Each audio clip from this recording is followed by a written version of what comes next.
So you want to create an animation in Blender. First you need to open your timeline.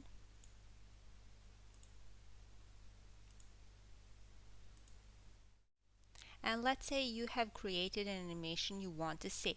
You want to select your output properties.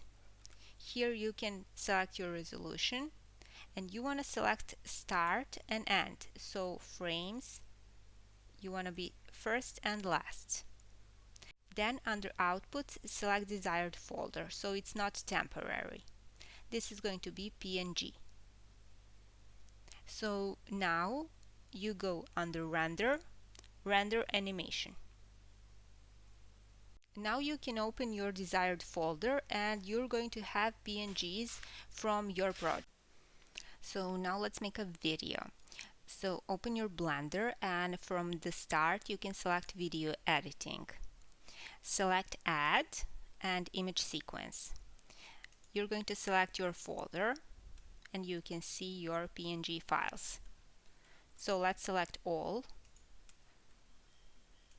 and add image strip. You can play it here. So it's something like this.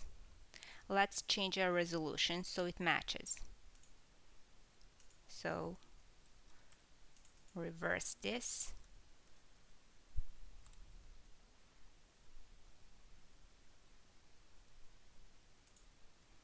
And under transform you can do scale 1 so it matches. Now you can have your frame start and frame end. We can do 40 here for frame end.